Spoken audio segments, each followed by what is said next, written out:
थैली અને હોસ્પિટલના ચક્કર ચાલુ થાય। अब गजेंद्र का खेलना कूदना बंद, अब सारा कंसंट्रेशन उस ग्राह के ऊपर आया। गजेंद्र और ग्राह का घमासान युद्ध शुरू हुआ, भयंकर युद्ध। और युद्ध में धीरे धीरे गजेंद्र की शक्ति घटती गई, ग्राह की शक्ति बढ़ती गई, क्योंकि गजेंद्र अपने स्थान पर नहीं था, वो ग्राह के स्थान पर फंसा था। कहते ना अपनी गली में कुत्ता भी शेर होता, ये ऐसा हो रहा था। क्योंकि हाथी जल का आदमी नहीं है, हाथी धरती का पशु है। ग्राह यदि धरती पर होता ना तो इसे हजारों ग्राह को गजेंद्र उठाकर फेंक दिया होता। क्या करे बेचारा, किसी अन्य जगह पर फंसा है। गजेंद्र की शक्ति घटती गई, ग्राह की शक्ति बढ़ती गई। अब गजेंद्र को बचाने के लिए उनके समाज ने बड़ा प्रयास किया। उनकी पत्नियों ने, बच्चों ने एक दूसरे से सूंड पूंछ पकड़कर एक चेन बनाई और गजेंद्र को ऐसे बाहर खींचने का बड़ा प्रयास किया। जैसे समाज में किसी व्यक्ति को मौत के मुख से बचाने के लिए बड़ा प्रयास किया जाता है। लेकिन एक बात समझ लीजिए, चाहे कितनी भी समाज सेवा कर लो इस दुनिया में, चाहे किसी की कितनी भी सेवा करो, किसी कितना भी प्रेम करो, आपको मृत्यु से नहीं बचा पाएंगे, मौत से कोई नहीं बचा पाएगा। अरे मौत छोड़ो, अपने छोटे से लाला को, अपने बेटे को 104-106 डिग्री बुखार हो ना, 1 डिग्री भी हम नहीं ले सकते। मौत तो क्या बचा सकेंगे। समाज ने, परिवार ने बड़ा प्रयास किया, हम भी समाज में रहे, परिवार में रहे, हमारे कर्तव्य निभाए, लेकिन मौत से, ये बारंबार जन्म मृत्यु से बचाएंगे तो एकमात्र भगवान ईश्वर ही हमें बचा सकते हैं। गजेंद्र फंसा। सुखदेव गोस्वामी कहते हैं कि देवताओं के 100 साल तक युद्ध चला, सारे देवता आकाश में आकर युद्ध देख रहे हैं, પણ એમાંથી એકે નીચે ન ઉતર્યો। હું તો ઘણી વાર વિચાર કરું કે જ્યારે જ્યારે યુદ્ધ થયા દેવતાઓ આકાશમાં આવીને માત્ર જુએ, આમાંથી એકને તો નીચે ઉતર, 33 કરોડ તમે છો, એક તો નીચે ઉતરીને बिचाराने अलग करो, नहीं। दूसरों का झगड़ा देखने में कुछ लोगों को बड़ा आनंद आता है। एक भी नीचे नहीं आया और वह ग्राह गजेंद्र को खींचकर बीच सरोवर में लेकर गया। अब गजेंद्र का केवल मस्तक बचा है। गजेंद्र को डूबने की पूर्ण तैयारी। अब गजेंद्र डूबने ही वाला है।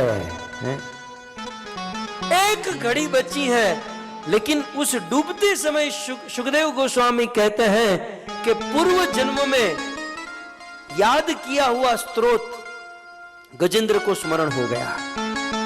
जैसे ही डूबने जा रहा था, सुखदेव जी कहते हैं, एवं व्यवसिता बुद्धि समादाय मनोरिधि जजाप परमम जाप्य प्राक जन्म अनुशिक्षितम। गजेंद्र को भगवान की याद आई और जैसे ही डूबने वाला था, मस्तक जा ही रहा था, गजेंद्र ने भगवान को पुकारा, हे गोविंद हे गोपाल अब तो जीवन हारे, हे गोविंद हे गोविंद राखो शरण अब तो जीवन हारे, अब तो जीवन हारे, हे गोविंद हे गोपाल अब तो जीवन हारे।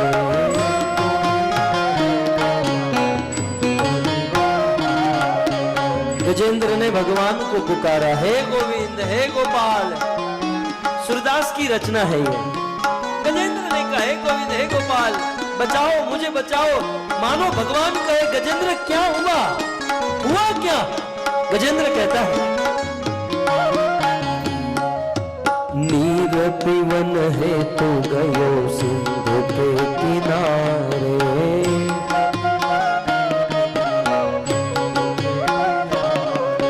नीर पीवन है तो गयो सिंधु के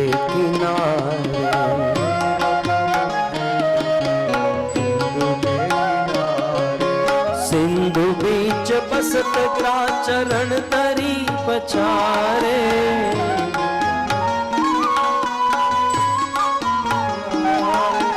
चार प्रहर युद्ध भयो लई गयो मझधारे।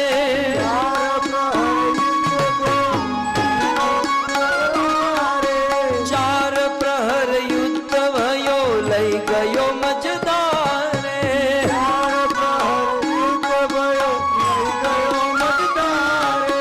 नाक कान डूबन लागे कृष्ण को पुकारे।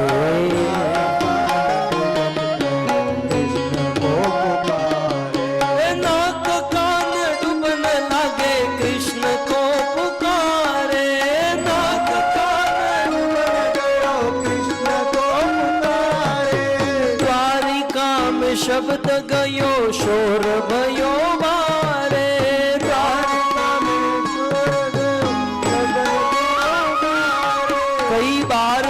कई बार हमारे मन में होता है, शंका होती है कि हम यहाँ पर भगवान का नाम ले रहे हैं, हम यहाँ भगवान को पुकार रहे हैं, क्या भगवान हमारी बात सुनते होंगे? क्या भगवान हमारी प्रार्थना सुनते होंगे?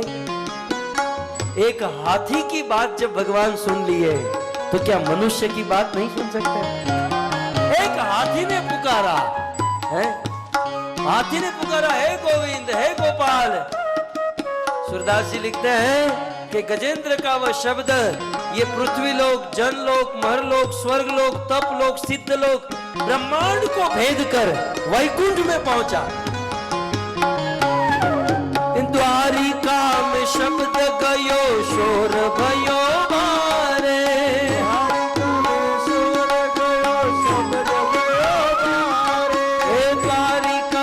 शब्द गयो शोर भयो बारे।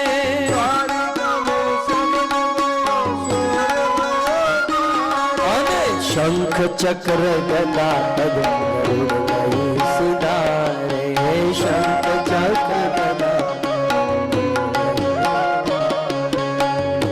द्वारिका में शब्द पहुंचा है, भगवान अपने सिंहासन पर बैठे हैं। रुक्मणी, जामवती, सत्यभामा, पद्मा, कालिंदी, नग्नजिता अनेकों पत्नियां कृष्ण की सेवा कर रही हैं। सोने के आसन पर सोने के प्लेट में भोजन कर रहे हैं। लेकिन जैसे ही गजेंद्र ने पुकारा, वह नाद वैकुंठ द्वारिका में पहुंचा। कृष्ण का सिंहासन हिलने लगा। कृष्ण के कानों में एक ही ध्वनि, हे गोविंद हे गोपाल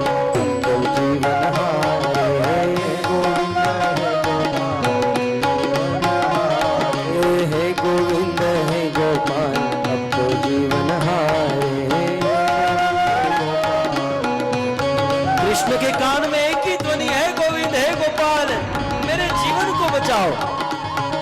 कृष्ण उस सोने के सिंहासन से कूद गए, दौड़ने लगे। कृष्ण के वस्त्रों का ठिकाना नहीं, दुपट्टा गिर गया, बाल बिखर गए। गजेंद्र की रक्षा करने के लिए तेज गति से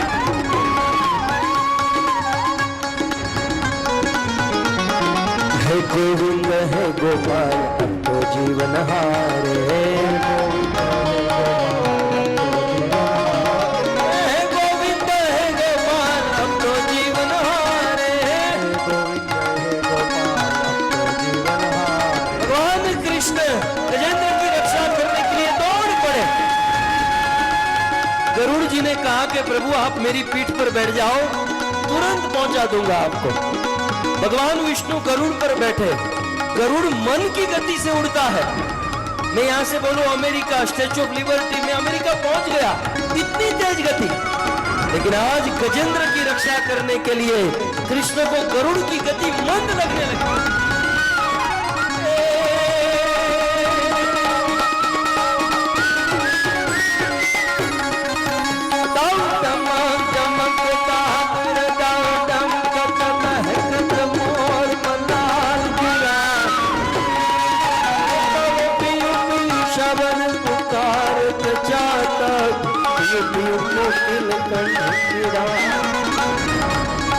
आज जब गजेंद्र पुकार रहा है, कृष्ण को गरुड़ की गति मंद लगने लगी। गरुड़ तू चलत अति मंद गति, तू बहुत धीरे चल रहा है।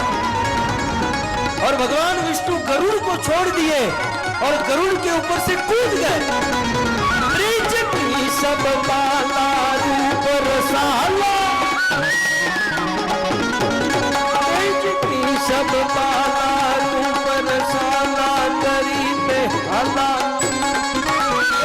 कीर्तन गाना विशाला दिन दयाला, आए नहीं आला कृष्ण कृपाला, बंसी वाला बनवारी,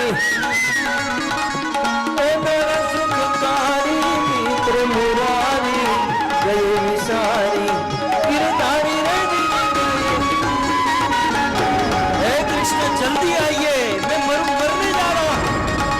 और उसी समय भगवान विष्णु आए, अपने हाथ पर सुदर्शन चक्र चढ़ाए और ग्राह का मस्तक काटे, गजेंद्र मुख। और उस गजेंद्र को सदेह गरुड़ पहुंचा, अपने गरुड़ पर बिठाया और सदेह भगवान गजेंद्र को लेकर अपने धाम वैकुंठ को चले गए। श्री कृष्णचंद्र भगवान की। गजेंद्र को मरने का मौका नहीं दिया, उसी शरीर को लेकर चले गए। ये तो भगवान होते तो कहते तुम मर जाओगे और फिर आत्मा को लेकर, आत्मा फात्मा नहीं, गजेंद्र ये शरीर को लेकर मेरे साथ। इस प्रकार भगवान हरि ने इस मनवंतर में गजेंद्र